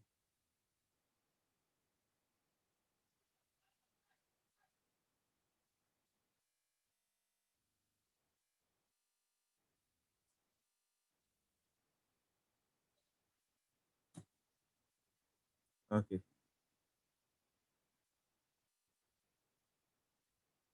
ये 2 हो गया। थर्ड तो मोस्ट इंपॉर्टेंट है, extremely important, that is decarboxylation. Preparation method सारे इंपॉर्टेंट है इसके। डीकार्बोक्सिलेशन मतलब रिमूवल ऑफ CO2। इसमें क्या बनता है? कार्बन आयन की कार्बोकैटायन, किसी को याद है? या free radical? Carbon ion, yes. Removal of CO2, हाँ Vaishnav, carbon ion. Removal of CO2 from saturated carboxylic acid gives alkene of less 1 carbon than carboxylic acid. तो जितना कार्बोक्सिलिक एसिड है ना, उससे 1 कम होला। उसके लिए हीट किसके साथ करते हो? कार्बोक्सिलिक एसिड या उसका सॉल्ट, उसमें सोडा लाइम यूज करो। सोडा लाइम, सोडा लाइम क्या है? NaOH plus CaO। अब CaO का काम क्या है? NaOH इज हाइग्रोस्कोपिक, हाइग्रोस्कोपिक मतलब मॉइस्चर एब्जॉर्ब करता है, तो सीओ मॉइस्चर को रख लेगा अपने पास, पुल कर लेगा एंड कीप्स NaOH ड्राई। इसके लिए हम लोग CaO उसमें डालते हैं। क्लियर ना? Now the rate of decarboxylation is directly related to stability of carbon ion. तो ये याद रख लेना कि इसमें R माइनस बनेगा, R माइनस बनेगा तो इसका R माइनस स्टेबल होगा, वही होगा। जैसे कि CH3 COH ले लो, यहाँ सोडा लाइम के साथ हीट किया गया है, तो ये CO2 निकल जाएगा और क्या बन जाएगा CH4। इसमें कार्बन आयन कौन सा बनेगा R माइनस, R माइनस इस फॉर्म। तो तुम उसका सॉल्ट लो तो भी वो होगा, या फिर एसिड भी ले लोगे तो सॉल्ट में कन्वर्ट होगा। तो तुम्हें जो भी रहे बस CO2 निकाल देना है, सोडा लाइम के साथ हीट करने पर जो बचा उसका आंसर कर दोगे। स्टेबिलिटी R माइनस पे डिपेंड करेगा। हाँ ललितेश। सर वहाँ पे आपने सैचुरेटेड कार्बोक्सिलिक एसिड बोला, उसका मतलब क्या है सर? जिसमें पाई बॉन्ड ना हो उसको सैचुरेटेड बोलते हैं। सर लेकिन एसिड में तो है 5 बॉन्ड। नहीं नहीं, एसिड के अलावा कार्बोक्सिलिक एसिड COH हो गया, उस सैचुरेटेड है कि नहीं। जैसे लिखा हुआ है removal of CO2 from saturated carboxylic acid. हाँ, जो कार्बोक्सिलिक एसिड COH ग्रुप जिसके साथ भी उसमें एक भी पाई बॉन्ड ना हो, खुद वो ग्रुप नहीं, COH ग्रुप के साथ कोई भी पाई बॉन्ड ना हो, जैसे CH4 CH3 ऐसे टाइप्स में। CH2 डबल बॉन्ड CH2 वगैरह, तब एल्कीन बन जाएगा। हाँ एल्केन चाहिए तो सैचुरेटेड लेना होगा। जी सर।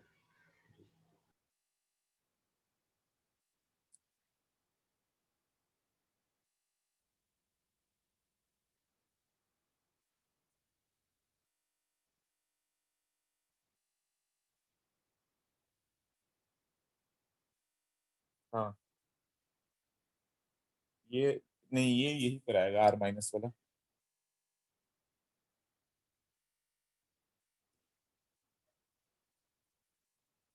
एसिड ग्रुप केवल 2 घंटे में होता है लेक्चर, क्योंकि उसके सारे रिएक्शन इधर ही हो जाते हैं, एसिड अमाइन 2-2 घंटे में ओवर। तो जो भी बचता है ना एसिड अमाइन छोड़ दो, तो बाकी तुम्हें इधर करना पड़ेगा, वो सब रिएक्शन इधर ही होते चले जाएंगे। राइट? हाँ बस में बोलो। सर एक रिएक्शन मैं देखा था जीआरबी में, जिसमें इन्होंने बेंजीन लिया था, थोड़ा एक 3 कार्बन लिया था, उस पे कार्बोक्सिलिक था, और उस पे ये सेम रिएक्शन किया था, तो वो सैचुरेशन तो है ना उसमें बेंजीन में। तो एल्कीन नहीं, एल्कीन बन जाएगा, एल्केन नहीं बन पाएगा। मैं समझ एल्केन बनाने के लिए सैचुरेटेड है तो एल्केन बनेगा, अनसैचुरेटेड है तो एल्कीन एल्काइन बनेगा। अरे हाँ हाँ, तो बेंजीन बन जाएगा, एल्कीन बन जाएगा। अरे हाँ मैं अभी समझ। ठीक है सॉरी सॉरी। हाँ ओके।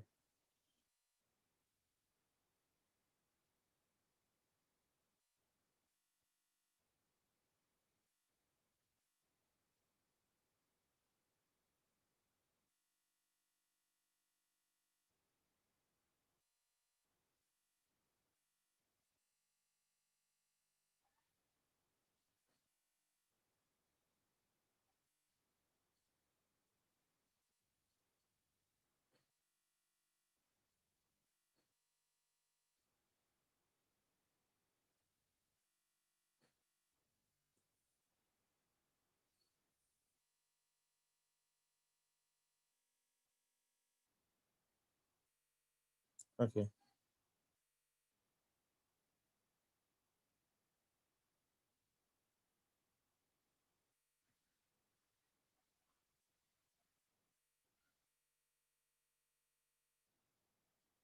हाँ, तो इसमें बेंजीन फॉर्म हो गया तुम्हारा, जो बताइए। तो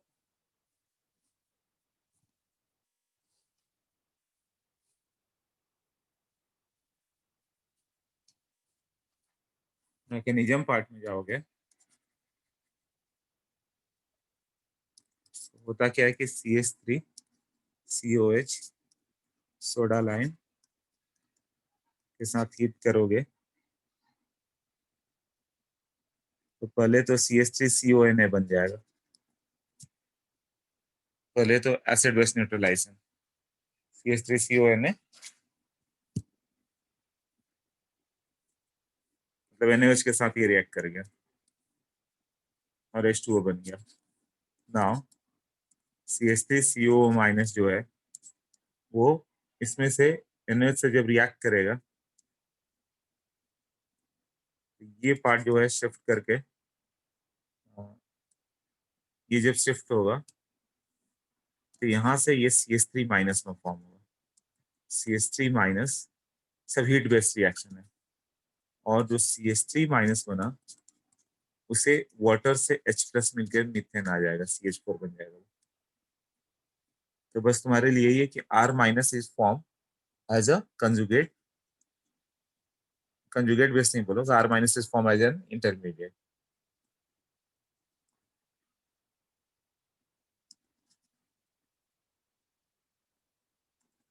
arrange in decreasing order of decarboxylation. Decreasing order में कैसे इसको हम लोग डिकार्बोक्सिलेशन होता कैसे? CH3COH है, CH3CH2COH है, CH3CHCOH है। इसका कैसे होगा डिकार्बोक्सिलेशन?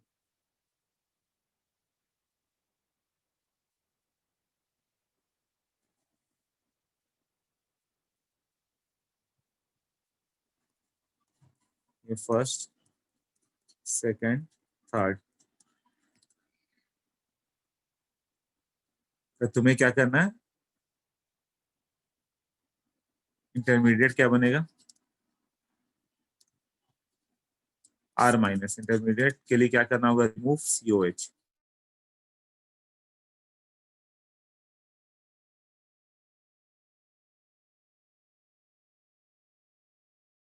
CH3C CH3H माइनस, ये क्या होगा? प्लस आई, ये दोनों भी प्लस आई। तो ज्यादा स्टेबल तो यही पड़ जाएगा ना, जितना ज्यादा प्लस आई आएगा उतना ज्यादा डिस्टेबल करेगा। ओके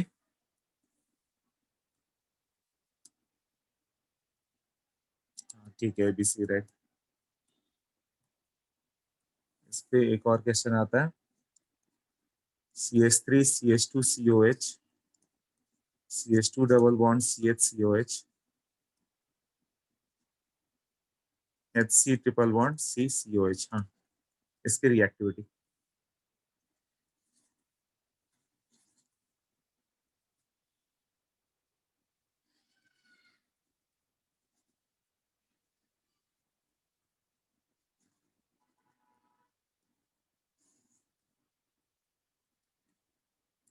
CBA राइट, ये इंक्रीजेस।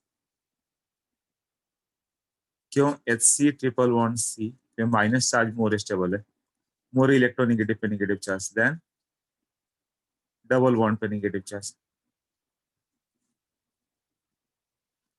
देन इस पे।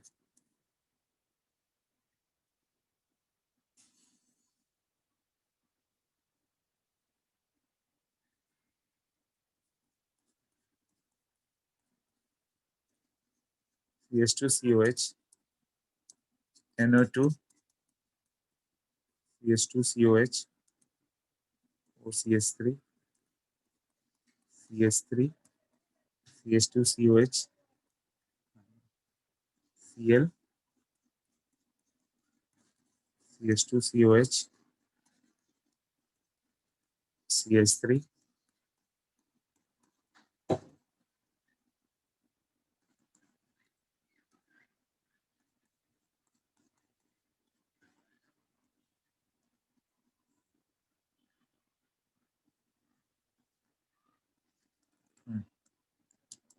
रेट ऑफ डिकार्बोक्सिलेशन ये बताओ, जस्ट 2 मिनट टाइम दो।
हो गया आंसर?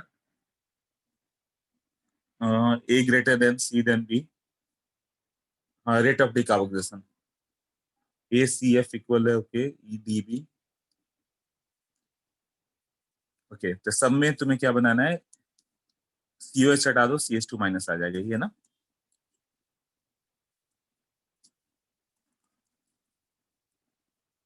हाँ तो इसमें क्या हो गया? Stabilise by minus M. तो सबका हटा के नहीं बताता हूँ, यहीं पे बता देता हूँ. ये माइनस एम हो गया, ये प्लस एम, माइनस आई, प्लस एच,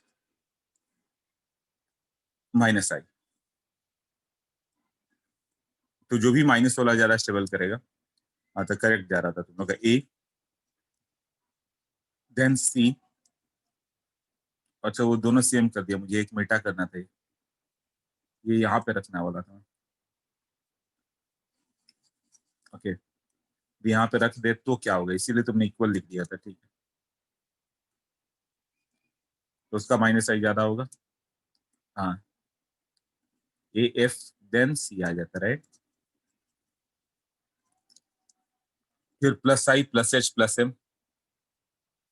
हाँ तो प्लस एच ज्यादा इलेक्ट्रॉन रिलीजिंग कौन सा ग्रुप हो गया? बी हो गया ना, बल्कि डी हो गया ना. ई पहले आएगा देन डी.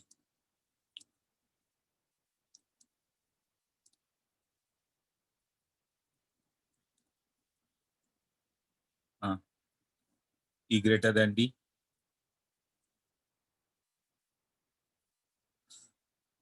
तो नहीं थोड़ा रॉन्ग हो रहा है, डी ग्रेटर देन ई.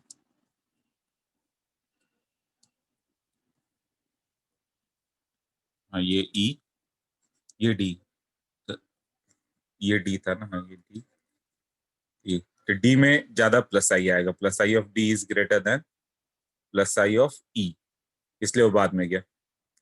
और लास्ट में जो बच गया प्लस एम वाला कौन सा? B. I think decarboxylation clear है अभी.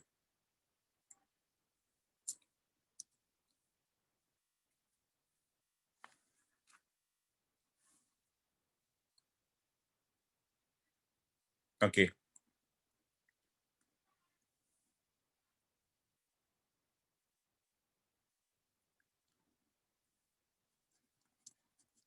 if beta carbon has unsaturation,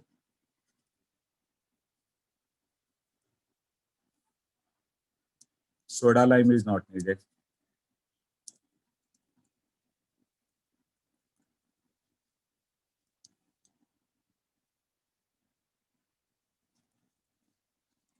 It is sufficient for decarboxylation. It is sufficient for decarboxylation. Example,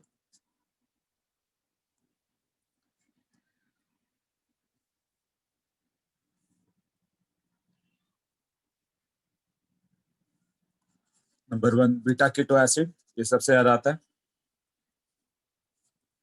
CH3CO, CH2COH, hit कर दो तो ये CO2 निकल जाता है. CH3CO CH3 ऐसा. इसका मैकेनिज्म जानना जरूरी है. ये तो हीट बेस्ड रिएक्शन है ना. CH3CO CH2 COH double bond O. तो CO2 बनेगा तो बॉन्ड ब्रेक होगा ही, तभी CO2 आएगा. डबल बॉन्ड O तो बनाना ही था. ये बॉन्ड ब्रेक होकर इसके पास, ये बॉन्ड इसके पास, ऐसे ये ट्रांजिशन स्टेट में जाएगा ऐसे. तो फाइनली क्या होगा, मतलब इसका ट्रांजिशन स्टेट कैसा होगा?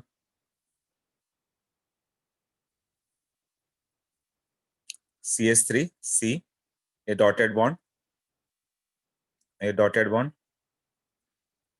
ये 1.5 बॉन्ड, डबल बॉन्ड 1, ये 1.5 बॉन्ड, ये डॉटेड बॉन्ड. ये ट्रांजिशन स्टेट होगा.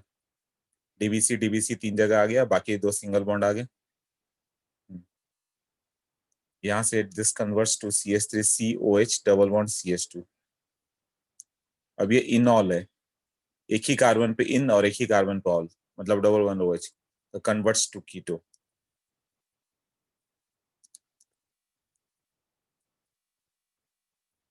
अब O की जगह CH2 रहे तो क्या होता?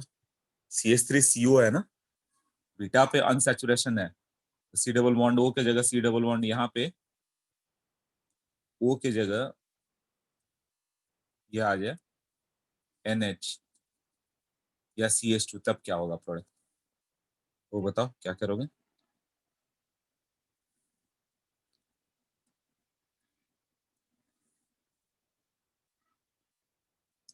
CH2 double bond CH2 COH, ये भी तो वही हो ना, अल्फा बीटा पे अनसैचुरेशन है, तो एलिमिनेट कर देना हिट करोगे तो सोडा लाइट नहीं चाहिए इसके लिए।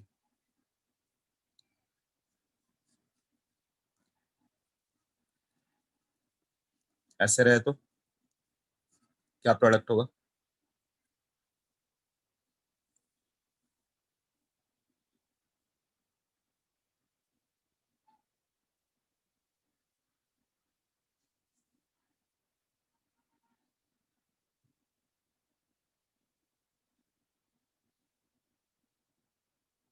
COH को डायरेक्ट एलिमिनेट करोगे? नहीं, मैकेनिज्म सोचो।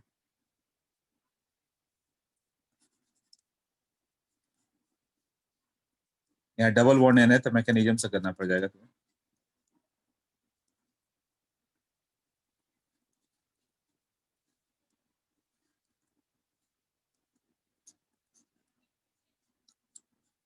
ये डबल बॉन्ड यहाँ पर, यहाँ पे इन अमाइन ना, इन ऑल ना होके इन अमाइन, वहां इन ऑल तो कीटो में आ जाता है, या इन अमाइन में भी स्टेबल है।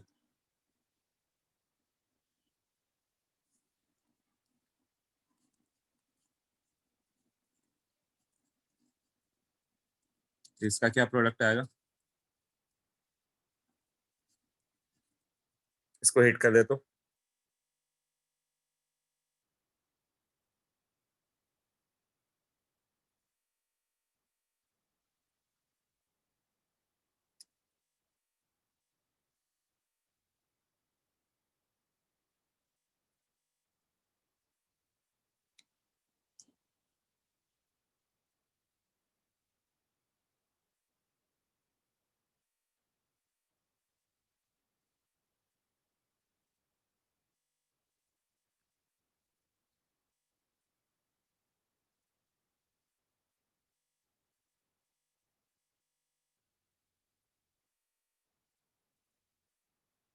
सेम मैकेनिज्म ना,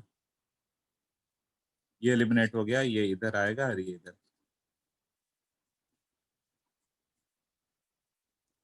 ऐसे आएगा ना CH3। हाँ बस नो, तो मैकेनिज्म करो, मैकेनिज्म में क्या फर्क पड़ गया? मैंने O की जगह NH की जगह O कर दिया और क्या किया? NH हटा दूं, यहाँ पे O किया था तो समझ में आया था ऐसे क्या करना था, तो यहाँ पे OH आ गया था, तो इसको इनॉल से कीटो बना दिया।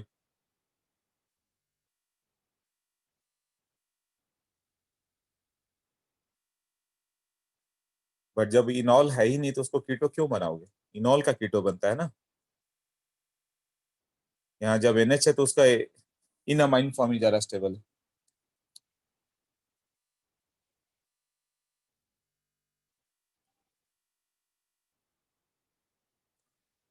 हाई इलेक्ट्रोनेगेटिविटी का कंसेप्ट नहीं है, बीटा पे डबल बॉन्ड होना चाहिए, डबल बॉन्ड CH2 हो, डबल बॉन्ड NH हो, डबल बॉन्ड SH हो, डबल बॉन्ड O हो, जो भी रहे डबल बॉन्ड चाहिए। और ब्रेक होगा, मैकेनिज्म वही होगा, COH का हाइड्रोजन वो डबल बॉन्ड के उस एंड पे चला जाएगा गामा कार्बन पे, और डबल बॉन्ड बीच में आ जाएगा। इनॉल हुआ तो कीटो बना देना, नहीं तो इधर ही छोड़ देना।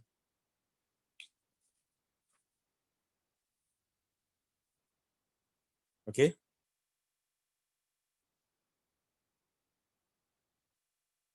ठीक है।